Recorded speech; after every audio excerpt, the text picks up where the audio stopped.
feeling of opening dozens of papers, spending hours reading the literature, and still thinking, I have no idea what my knowledge gap is?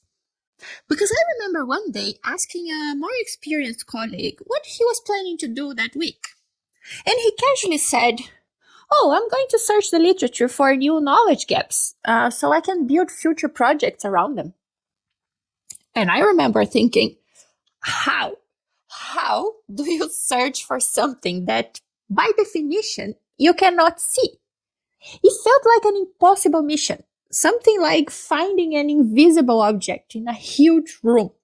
And for years, I thought I was falling behind somehow because I never, till this date, sit down to search the literature for knowledge gaps.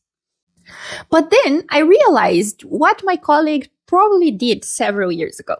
The problem is not that knowledge gaps are impossible to find. The problem is that many of us were trained to search for gaps in a way that makes the task feel impossible. Let's rethink this together. If this is your first time here, my name is Jenifer.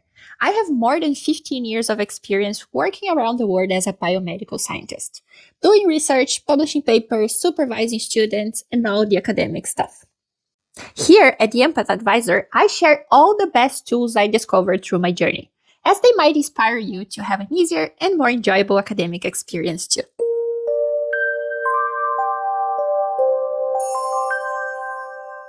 Before we talk about how to find a knowledge gap, I think we need to talk about something even more fundamental. What is a knowledge gap actually? Because I think many of us were taught to imagine it in a very specific way. I think many of us unconsciously imagine scientific knowledge like a huge open world game. If you have played this type of game, you know what I mean. You start with a massive map, but most of it is hidden. You can only see the small area around your character. And as you explore, new parts of the world slowly become visible. And I think many researchers imagine that finding a knowledge gap is exactly this way. We imagine that somewhere in the scientific literature, there is a hidden area that nobody has explored yet. And our job is to find that unexplored region and discover what is there. But science doesn't work exactly like that. A knowledge gap is not simply a dark area on the map, because sometimes the most interesting discoveries happen in places we have already explored. They happen when we notice that two areas of the map are connected in a way nobody understood before, or when we realize that there is a path between two regions that nobody has built yet. Scientific knowledge works in a similar way. Every study adds another piece to our map. Every discovery expands the territory we understand. But as the territory grows, we also reach new borders. And at those borders, we start seeing new questions. What is beyond this boundary? How are these two areas connected? Why does this part of the map look different from the rest? Those questions are where meaningful knowledge gaps emerge. They are found at the edge of understanding. A knowledge gap is not simply something that nobody has ever studied or just an unexplored topic. And it is also definitely not any random question that we still don't know the answer to. A knowledge gap is the difference between what the scientific community currently understands and what remains unknown, uncertain, incomplete, or unexplained. And this distinction is really important because reviewers are usually not asking, has anyone ever studied this before? They are asking, what is the unresolved question that your study is helping us answer? Because most scientific discoveries do not happen because someone finds a completely untouched area of science. They happen because someone notices a missing connection between things we already know. For example, maybe we know that A happens, and we know that B happens, but we still don't understand how does A influence B? Under what conditions does this happen? What mechanism connects these two things? So I think this is one of the biggest mindset shifts we can make as researchers. Instead of searching for empty spaces, we should learn to recognize the edges of knowledge. And this is also why justifying a study based on the fact that nobody has ever studied this before doesn't mean much. Instead, we should be asking, what is the unresolved question that this study is helping us answer? Now, why does finding knowledge gaps in the literature feel so difficult? Why can we read dozens, sometimes hundreds of papers and still feel like we have no idea what the gap is? I think this is where I finally understood why my colleague's comment years ago stayed in my mind for so long. When he told me he was going to spend the week searching for knowledge gaps in the literature to build future projects around, I didn't fully understand the complexity of the task, but I immediately felt how overwhelming that sounded. Because how do you search for something that, by definition, you cannot see? The problem is that knowledge gaps are not objects waiting to be found. They don't actually exist. They are something our brains have to construct. And this is actually related to how human cognition works. Our brains are incredibly good at detecting things that exist. Objects, patterns, signals, relationships, and so on. But detecting something that is missing is much harder. Think about it. If I ask you to find all the red apples in a room, that's relatively easy. Your brain knows what an apple looks like. It knows what the color red looks like. So it can scan the environment and find matches. But now imagine I ask you to find all the apples that should be in this room but aren't. This is a completely different task, isn't it? Because before you can identify what is missing, you need to know what you expected to be there in the first place. And this is exactly what happens when we try to go around searching for knowledge gaps. The scientific literature rarely contains a sentence saying, here's the missing piece. It usually does not highlight the empty space for us. A gap only becomes visible after we build an understanding of what is already known. We have to integrate many studies, then recognize the patterns in them. Then we have to understand the relationships between ideas. And finally, sometimes we suddenly realize that, wait, we understand this part, we understand that part, but we still don't understand the connection between them. That moment is the knowledge gap emerging. Please let me know in the comments if this was already obvious to you. Because when I realized it, it kind of blew my mind. It actually helped me understand why I think storytelling in science is so fascinating. Because if the knowledge gaps don't really exist, if we are the ones who create them, then the possibilities are infinite. The same pieces of data can be used to fill in the gaps of several different scientific stories. The only limit is our own creativity. And this is also why expertise changes the way we see the literature. Think of it. A researcher who is new to a field might look like at 100 papers and see 100 separate studies. But an experienced researcher might look at those same papers and see 3 major ideas, 2 competing explanations, 1 unresolved contradiction, and a question that nobody has answered yet. Same literature, but different mental representations. The difference is not that experts magically know where gaps are hiding. The difference is that over time, they build better mental models of the field. And once that model becomes rich enough, the missing pieces become easier to recognize.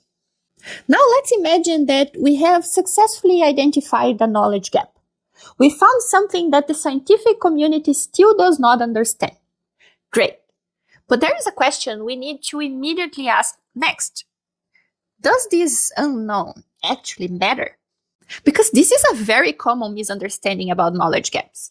We sometimes think that if something has never been studied before, it automatically deserves investigation. But that's not how science works. Science is not about finding unanswered questions, but about finding unanswered questions that matter. Let me give you an example. Imagine that I discover that nobody has ever investigated whether scientists who wear blue socks write higher impact papers. Congratulations to me. I found a completely original knowledge gap. Nobody has answered that question indeed. And I double checked it just to be sure. But now I ask you, would you pay me a salary for a few years and give me a few $1,000,000 to try to solve it? Probably not, right? The issue is not whether the question is new. The problem is that we cannot clearly explain why answering it would change our understanding of the world.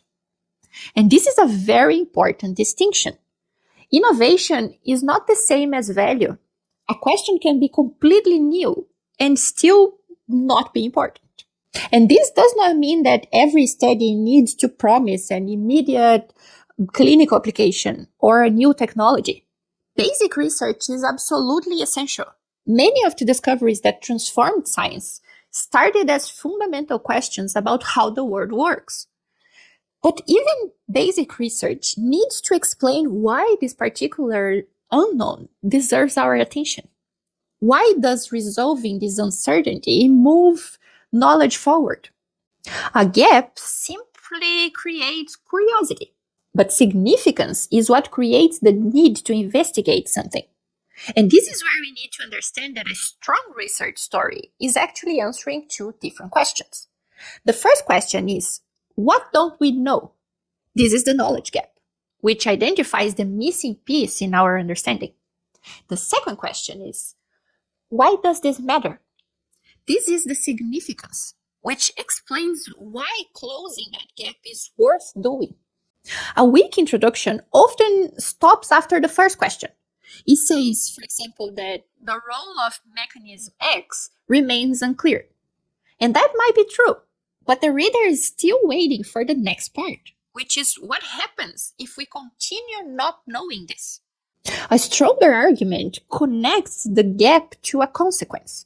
So, for example, one could say that the role of mechanism X remains unclear, which limits our ability to understand why a certain treatment fails in certain patients. Can you see how now the unknown has a consequence, and the reader finally understands why this question matters? This is the difference between simply describing what we don't know and building a compelling reason to find it out. At this point, you might be thinking, okay, Jen, I understand that knowledge gaps are more complex than I thought. But when I actually sit down and study other papers, what should I do? And I think this is the most important practical shift we can make. We should stop searching for knowledge gaps directly. Because if we search for something invisible, we will probably feel lost. Instead, our first job is to build a map of the field. Before asking what we don't know, we should look for what we already know. What are the dominant ideas in the field? What conclusions appear again and again? What methods are researchers repeatedly using? Where do different studies disagree? Where are scientists making assumptions because they don't have enough evidence yet? These questions can help us understand the shape of the landscape first. And once we understand the landscape, the gaps become much easier to recognize. When we have those figured out, we should look for existing tensions in the literature. Remember that the most interesting gaps are not always places where nobody has looked. Often they appear where something doesn't quite fit. Maybe two studies show conflicting results. Maybe the currently used methods cannot answer an important question. Maybe researchers observe something unexpected, but cannot explain why it happens. Or maybe two areas of science are developing separately into the same direction, but nobody has connected them yet. These moments of tension are often where the most interesting research questions emerge. And finally, after identifying a possible gap, we need one final filter, which is the so what test. Ask yourself, if we solve this tomorrow, what would actually change? Would we understand a biological process better? Would we resolve an important contradiction? Would we be able to make better predictions? Would it open a completely new direction for future research? If the answer is yes, then you are probably looking at more than just an interesting unknown. You likely found a meaningful knowledge gap. I want you to notice how this sequence of mapping the field, finding the tensions in the literature, and questioning the purpose of investigating the gaps, it's all part of the process of building the story of your research. This way of thinking is actually one of the foundations of everything I teach. Whether it's here in the channel, in my ebook, or in my full writing course, you'll notice that I rarely start by the writing itself. We always start by understanding the scientific story first. Because once the story is clear, the writing becomes so much easier. And this is really the goal. We are not trying to find every question that science has not answered yet. There are millions of those. We are trying to recognize the questions that are ready to move our understanding forward and are worth doing it. So I want to come back to that conversation with my colleague. When he told me he was going to spend a week searching the literature for knowledge gaps, it sounded like he was looking for something invisible, hidden somewhere inside thousands of papers. But now I see that moment completely differently. He wasn't searching for missing information, but rather building the understanding that was necessary for him to recognize what was missing. And I think all of us scientists need to understand as soon as possible that a knowledge gap is not something that appears magically after reading enough papers. Because it only emerges when we are able to understand a field deeply enough to see where our current explanations stop working. So if you're struggling to find a knowledge gap, maybe you could ask yourself what this field already understands and what questions naturally emerge from the limits of that understanding. Because the goal of science is not to eliminate every unknown. That would be impossible. The unknown will always grow with our gained knowledge. And that's the beautiful thing about science, right? Every answer creates new questions. Every discovery pushes a boundary a little further. And at that boundary, that is where the next scientific questions are born. Therefore, you don't find the knowledge gaps. You grow into seeing them. The more we understand the field, the clearer the edges of knowledge become. And learning to recognize that edge is one of the things that help us grow from someone who just reads scientific papers into someone who actually contributes to science. If this video helped you think more clearly about what a knowledge gap actually is and see them in a completely different way, make sure you give it a like and subscribe to the channel so that you don't miss our new videos on how to write and publish your papers in an easier, more professional, and more enjoyable way. See you soon!